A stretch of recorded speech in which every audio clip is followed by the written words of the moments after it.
Почитувани гледачи, продолжуваме со делот Наменет за здравје. Акутни абдоминални состојби кај децата. Кога и зошто се случуваат? Зошто итно е потребна хирушка интервенција? Кога родителите треба да побараат лекарска помош? Мој денешен гостин со кој ќе разговараме на оваа тема е доктор Ристо Симеонов, детски хирург во Аџибадем Систина. Доктор Симеонов, добре дојдовте во магазин Здравје. Благодарам на поканата. Поздрав до сите гледачи на Сител телевизија. Ева за почеток, како што кажавме во најавата, зошто доаѓа до акутни абдоминални состојби кај децата, кај што секако итно е потребна и хирушка интервенција? Акутен абдомен представува ненадејна силна болка во абдоменот со дефанс на мускулатурата заради патолошки промени во интраперитоналниот простор. Најчести причини се воспаление, перфорација, исхемија, обструкција и руптура. Ке почнам по обратен редослед. Руптура представува повреда на паренхимен орган во интраперитоналниот простор. Може да биде повреда на црн дроб, на слезенка, на бубрек или панкреас.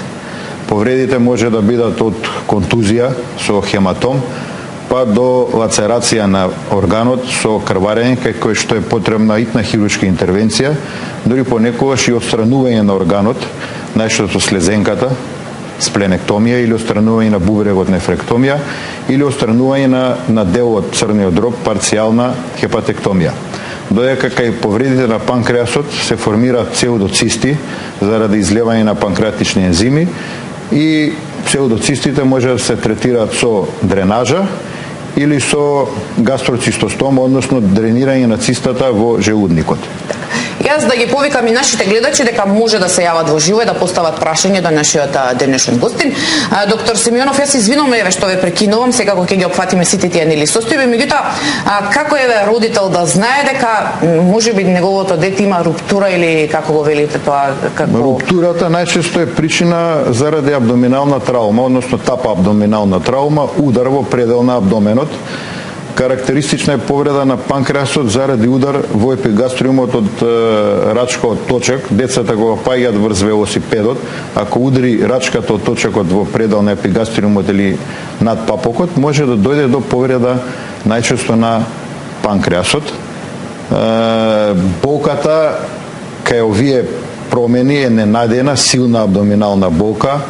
Детето ги витка нозете во колена према стомакот, плачливо е, болен израз на лицето и тогаш родителите треба да побараат помош од доктор, односно велите може кога на точек кога ќе падна, дали веднаш може да настанат тие силни болки или можеби подоцна па да не ни текне на родителите? Кај повредите, кај руптурите на паренхимни органи, клиничката слика се развива подоцна, после неколку часа од повредата.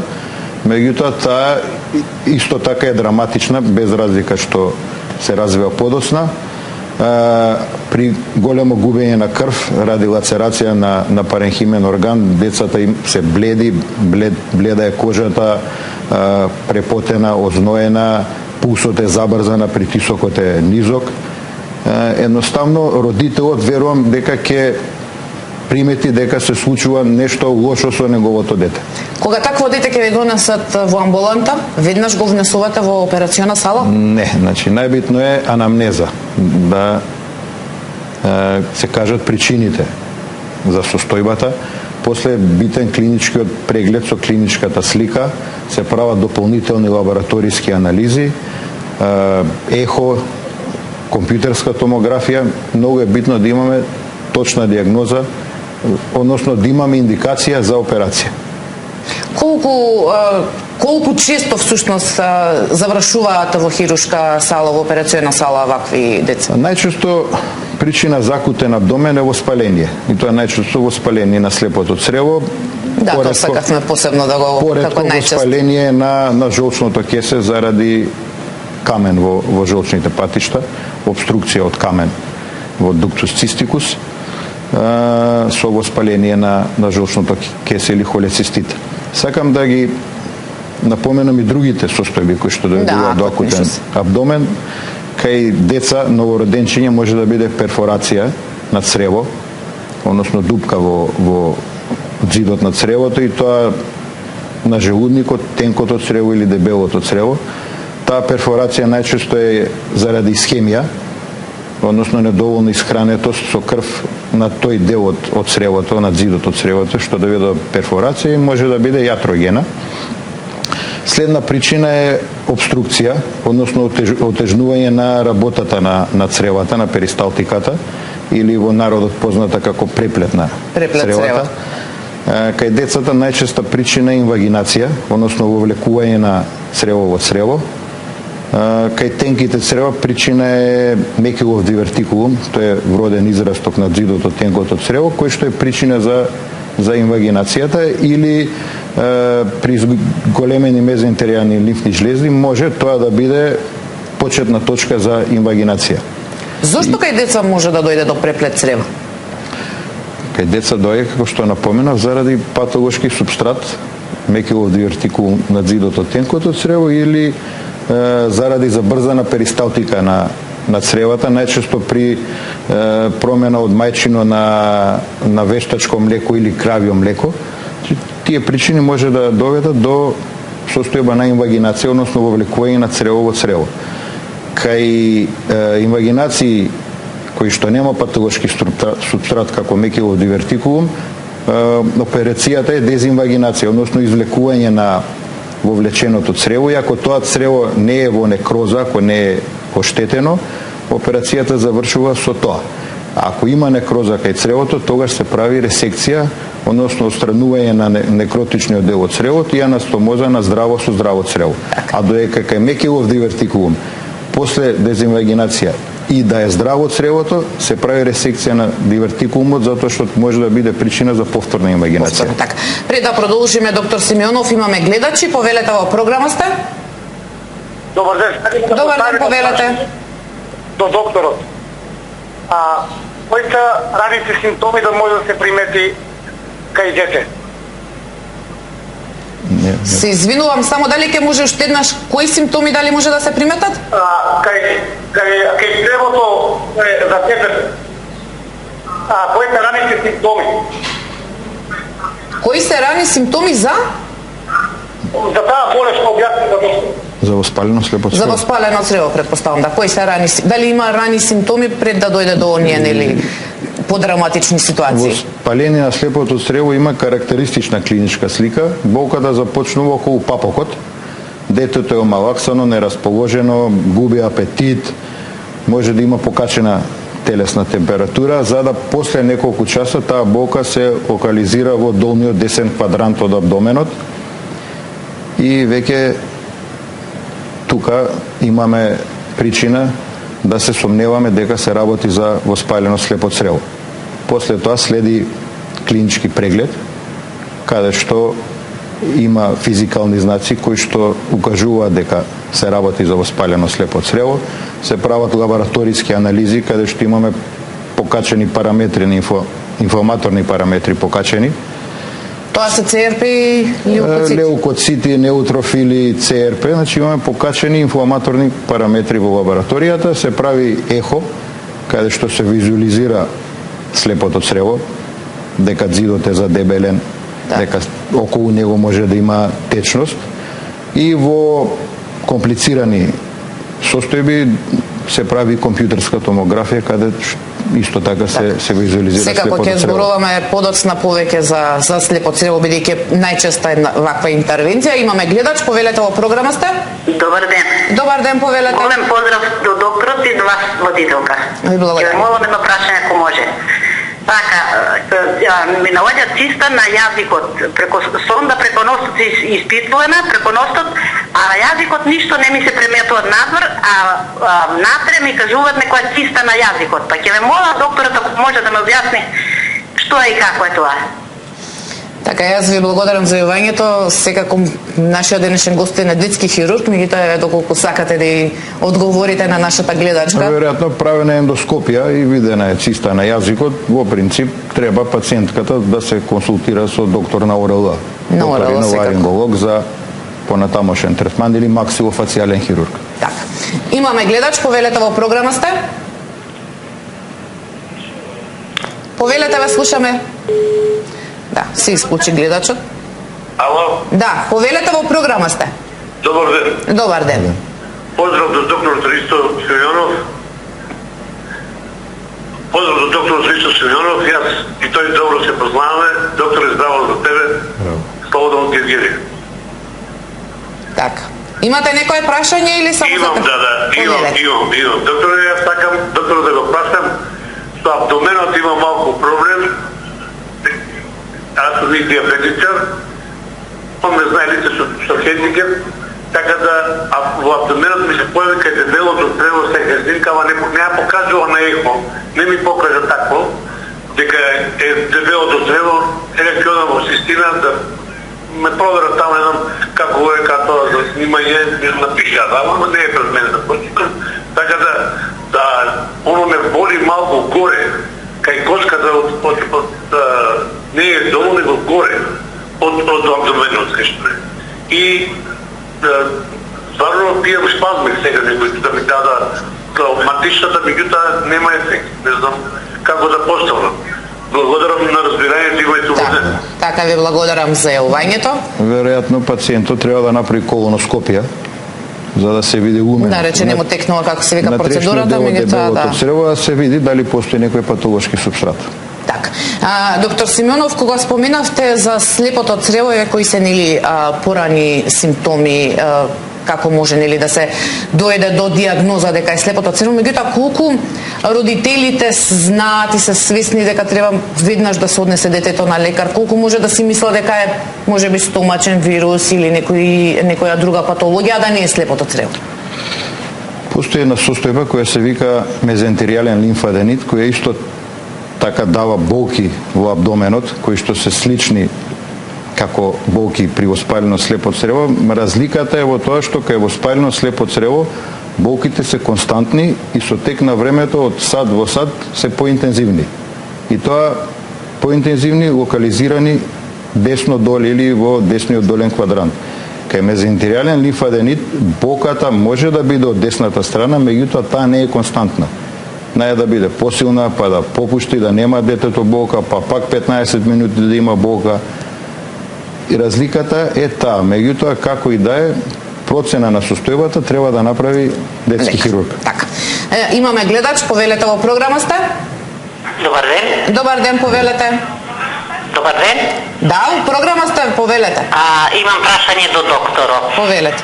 Вака сега, јас сум повозрастна, меѓутоа мислам дека доктор му јас орден сепак за стомак се работи. А пред можда 4-5 години поќе и се појави едно како мало топче во ципата. И тоа си порасна. Мислам, понекогаш имам огромна болка. Легнувам на другата страна, се масирам и прекинува болката. Значи, како да не било ништо. А болка, кој ќе се дали, не знам што е, сум била на доктор, ми вела дека е масно ткиво. Добре. Сега не знам што може да биде, ме интересира, што дали е масно ткиво. Јас се сомневам дека е кила. Така. Јас ви благодарам за јавувањето. Дали масно ткиво може да боли? Може да боли масно ткиво ако има воспаление. Така. Може зголемена лимфна жлезда, ингвинална, која што повеќе боли од масно ткиво, може да е и кила. Меѓутоа треба да се направи диагностика и да има пациентката диагноза. Така, во секој случај треба да си направи диагностички процедури. Имаме гледач, повелете во програма сте? Повелете, ве слушаме. Поздрав до сите вас, ме интересира за диастазка и 4 годишно девојче, колку може да се толерира и дали е потребна операција? Диастаза рековте? Да, диастаза. Така. Значи, диастаза, тоа е на стомачната мускулатура, на двата големи ректуси стомачни мускули, кои што се спајуваат во средна линија, и диастаза, значи одвојување на спојот. До 5-та година, во принцип, треба да се почека конзервативен третман, затоа што како се развива мускулатурата, таа диастаза може да се намали тоа растојание. Меѓутоа, ако не се намалува и станува уште поголема диастазата, растојанието помеѓу двата ректуса, тогаш треба да се направи хируршка интервенција. Да, во секој случај гледачката кажа 4 годишно дете, значи во секој случај треба... треба да се процени колкава е диастазата, колкаво е растојанието помеѓу двата мускула. колку се одвоени. Така. Доктор Симеонов, бидејќи зборувавме нели за слепо црево, колку силни болки имаат децата кои ќе ги донесат кај вас, кај детски хирург? Болките се константни. Тоа е најкарактеристично за воспалено слепо црево, што болките се константни и комплетна клиничка слика развива до 12 до 24 часа. Од 24 до 36 часа може да настане перфорација, затоа што воспалителниот процес започнува од зидот на слепото црево и зидот влегува во едем. Значи се зголемува луменот на зидот на слепото црево и бидејќи е слепо црево, има слеп завршеток, слеп крај, тој зид после перфорира, настанува перфорација од притисокот и многу е битно родителите... Тоа значи да пукне слепото црево. Да пукне слепото црево и многу е битно родителите при состојба за болка во абдоменот и после неколку часа таа болка да се локализира десно од папокот, да одат на детски хирург или на педијатар. Кога е само воспалителен процес, кој е третманот? Што добива детето за смирување на болка? Воспалителен процес на слепото црево завршува со хируршка интервенција. И да се спречи понатамошен развој на воспалението, при следна атака, односно следен пат кога ќе почне воспалителниот процес, започнува од таму каде што застанал. Значи не се враќа на почеток. И перфорацијата ќе настане за многу пократко време. Така, пред да продолжиме, имаме гледачи, повелете во програма сте? Ало, здраво. Да, повелете, ве слушаме. Вака сакам да прашам во врска со воспалено синусно влакно кај дете. Кој е третманот, како може да се санира? Воспалено синусно влакно, кажете така? Да, на опашката, да. Пилоноидален синус. Да. Јас како хирург, третманот е хируршки да се направи широка екцизија, затоа што има фистулозен канал кој што оди во длабочина и внатре има заробено влакно. Сега има и други третмани козметички, меѓутоа јас како хирург ми направи хируршка екцизија со отстранување на пилоноидалниот синус. Тоа претпоставам дека и подобро бидејќи веднаш се отстранува, затоа што колку со козметичкиот може навистина да се... Не знам, јас знам со хируршки третман дека резултатите се добри. Така. Имаме гледач, повелете во програма сте? Ало, добар ден. Добар ден, повелете. Се работи за детенце на возраст од 5 години. Константно последниот месец дена се жали на болки во стомах, ехо, наут, уреден. Секојдневно се жали па некаде по 5-6 пати дека има болки во стомах, односно над папок. Кој испитување би требало да се направи следно? Ехо на абдомен, уредно, крвна слика, уредно. Така, јас ви благодарам за јавањето. Над папокот се наоѓа желудникот или дуоденумот. Веројатно причината е гастралгија или болка во желудникот, која што не е честа кај деца, меѓутоа причина може да биде неквалитетна или нередовна исхрана. Да, тоа сакам да ве прашам колку исхраната, бидејќи е уредна крвна слика. Исхраната е многу битна се. Ако детето јаде сува храна, смоки, чипс, соленки, зачинета храна, и деца може да ги боли желудник. Што еве праша гледачката, која дополнителна дијагностичка процедура? Нема потреба од дополнителна, едноставно треба да ја види педијатар гастроентерохепатолог, да зема анамнеза од родителот или од детето кој поголемо за начинот на исхрана и да даде совет за понатамошна исхрана. Така. Јас се надевам дека гледачката е задоволна со одговорот. Имаме гледач, повелете во програма сте? Да, добар ден. Добар ден, повелете. Имам прашање до докторот. Повелете. Работи за мојата ќерка 33 годишна. Откако со првото дете се породи, нејзе влакно во чипата и се појави и многу јаки болки има додека да се собере и после пука, гнои крв додека не истече. Што правиме? Од десната страна претежно не може ни да седи, ни да лежи, многу јаки болки и на нервна база дури. Има голема нервоза тогаш. Кога ти се пукне, гнои крв и една црна маси препиша. Сега дали треба операција или што, не знаеме. Така. Јас ви благодарам за јавувањето. Веројатно се работи за воспалена лимфна жлезда ингвинална, која што не е поврзана со првиот пород. Треба да ја види пластичен хирург, понекогаш поминува само со инцизија и дренажа, понекогаш може треба да се отстрани лимфната Да, со жлезда. хируршка интервенција. Доктор Симеонов, колку слепото црево, дали воспалено, дали пукнато, може да направи и компликации? И какви компликации може да настанат? Перфорирано или пукнато слепо црево со перитонит или излив на цревна содржина интраперитонално е сериозна состојба, септична состојба, тука децата може да влезат во перитонит, сепса, и покрај хируршката интервенција битно е неколку дена наредни да примат војна антибиотска терапија, значи на 2 антибиотика. Компликациите постоперативни се многу поголеми отколку кај слепо црево кој што не е перфорирано, затоа што има фази во воспалението. Првата фаза е флегмона. Во таа фаза, ако се извади слепото црево, има најдобри резултати.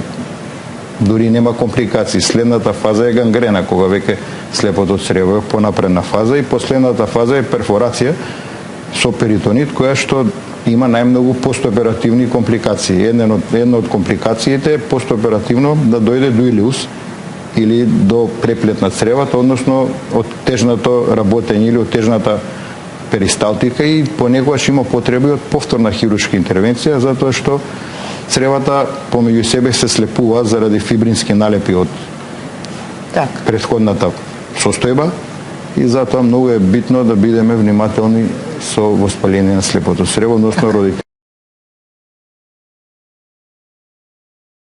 Без пуштен тестис.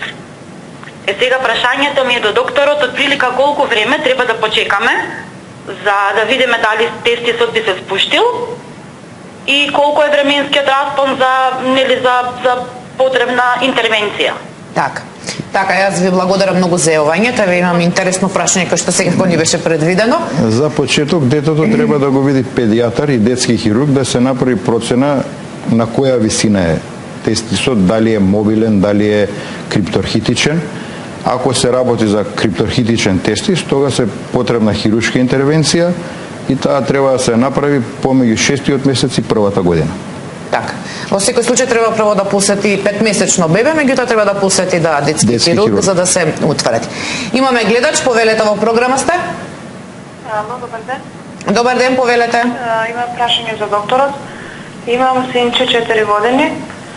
Пред 2-3 месеци го приметив дека едниот тестис се полни со некоја течност, додека другиот е нормална големина. Без мене педијатарот не рече дека тоа ќе се повлече само од себе. Потоа без мене на хирургија не рекоа дека тоа не може да се случи, бидејќи тоа се повлекувало само по себе до 3-та година, а тоа е веќе 4. Сега хирургот ни препорача операција, дека тоа било водена кила, па рече кога ќе одлучите вие донесете го, ќе го оперираме. Сега тоа, јас се си мислам дека е уште мало, па да направи 5-6 години, или доколку години можеме да го средиме тоа. Така, јас ви благодарам за јавувањето.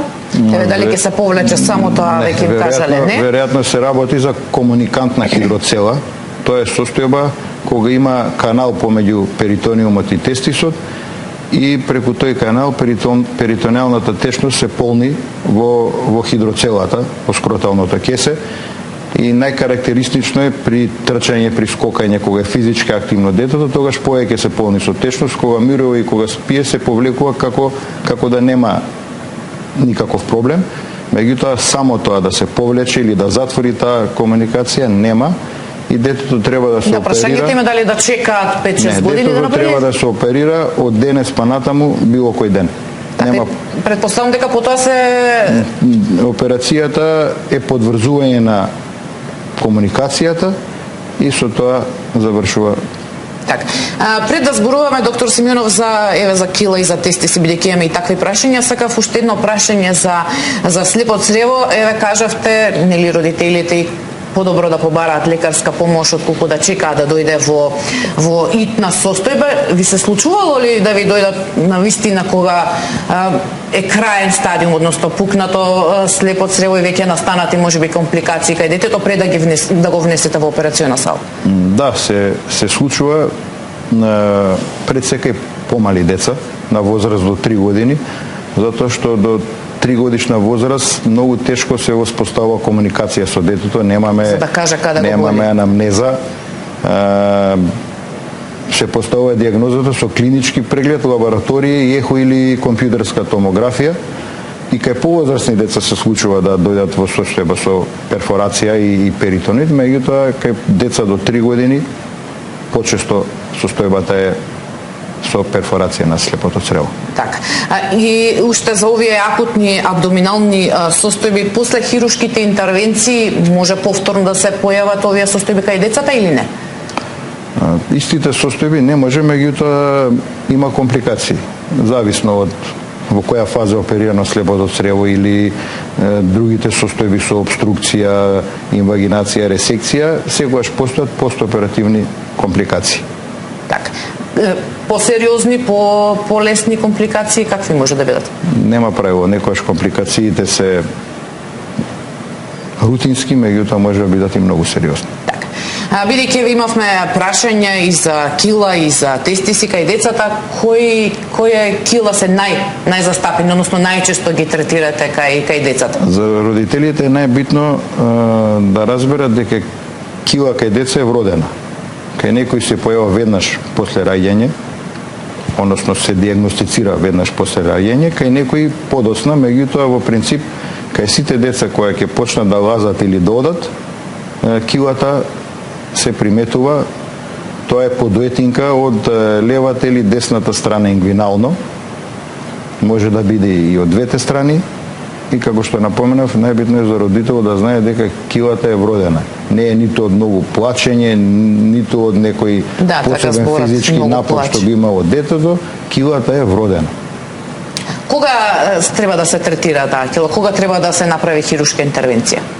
Ако не е голема килата, односно ако во килната кеса нема цревни виуги или кај девојчиња јајни кои што може да доведат до инкарцерација, или ако претходно има период, односно настанато инкарцерација, килата најдобро е да се оперира помеѓу 3-тиот и 6-тиот месец од возраста, односно ако се појави подоцна и подоцна, меѓутоа ако имаме состојби на инкарцерација повеќе од 2 пати, тогаш независно од возраста треба да се направи операција. Сме имале ситуација каде што има инкарцерација кај новороденчиња стари неколку недели, каде што не може да се дезинкарцира мануелно и има потреба од итна хирушка интервенција.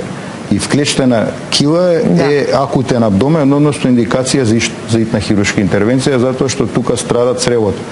Може да дојде до исхемија, некроза и да треба да се прави ресекција на таа цревна виуга.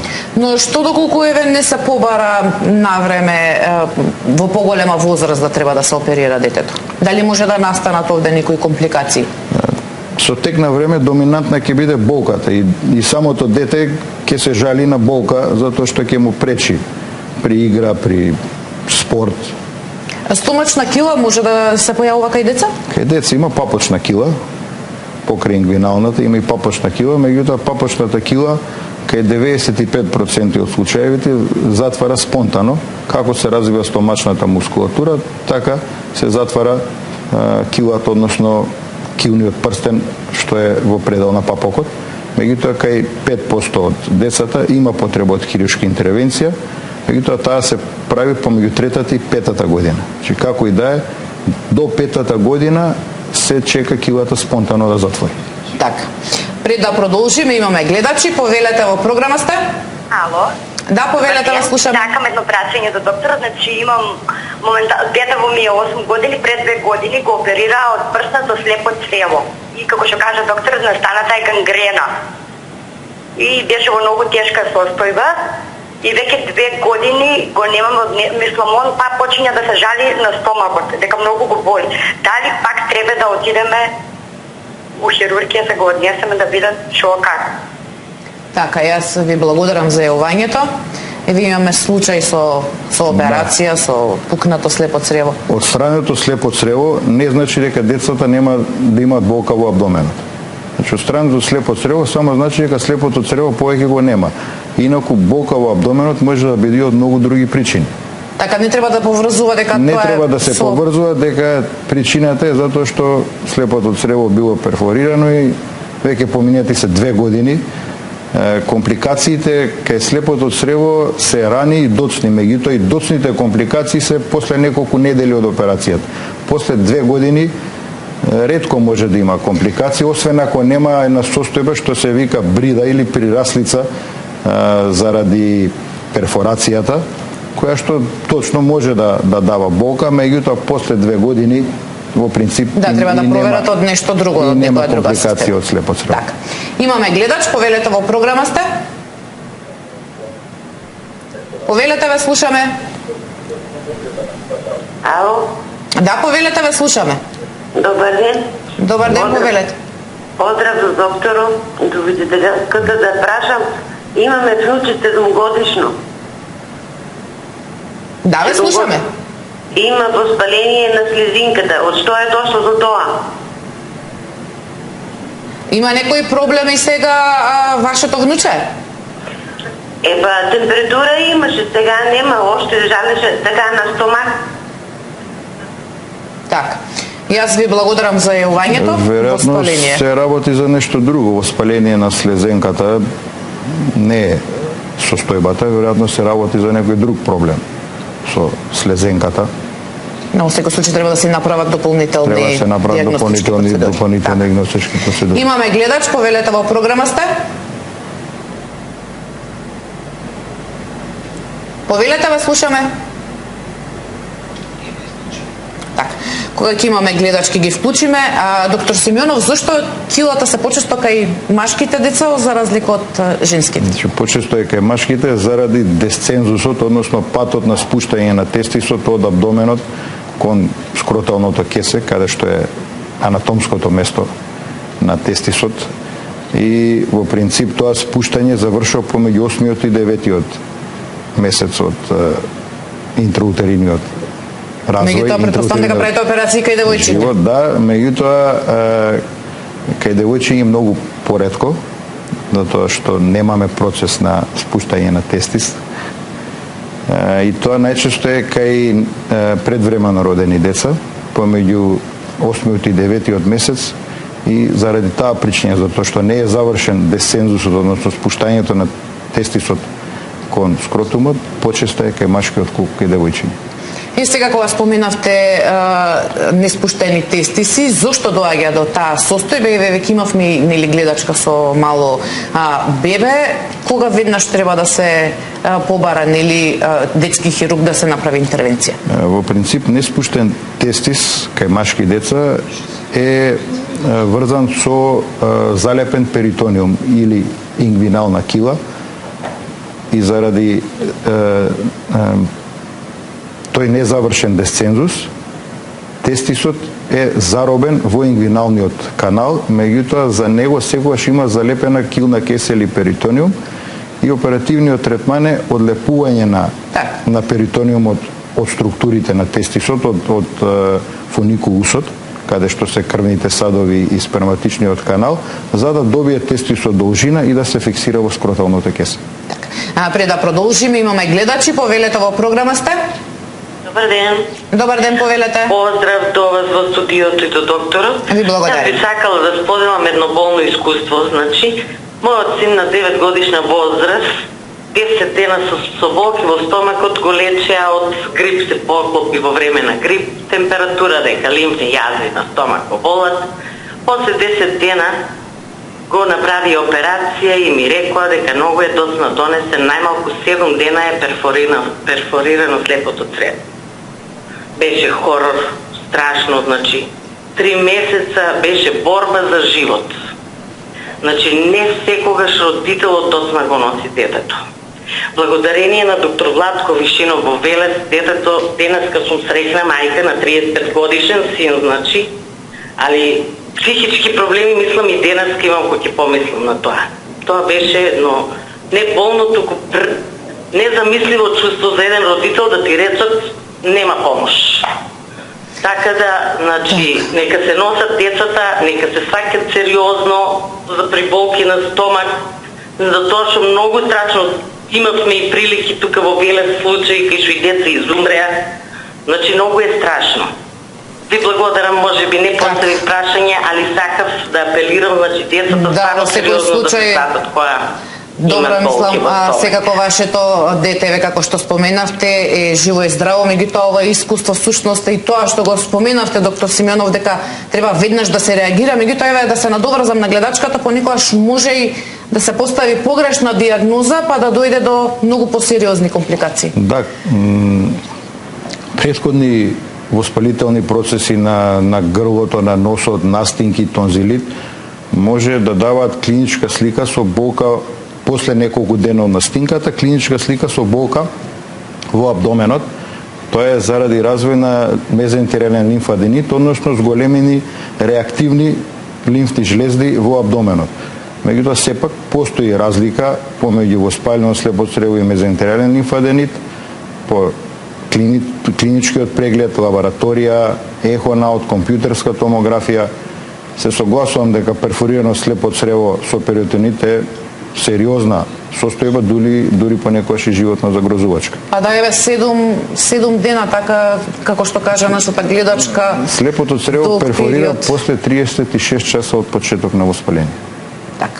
Така, јас се надевам дека нема да има такви лоши искуства како што имала нашата. Подобро се носат децата на доктор без посебна причина при секоја болка во стомакот, отколку да се чека. Така. Имаме уште еден гледач, повелете во програма сте. Добар ден. Добар ден, повелете. Поздрав до емисијата и докторот. Ни благодарим. Да прашам, јас сум на 74 годишна возраст. Имам кила на тестисите. Утврдено ми е дека е тоа водена кила и на 6 октомври бев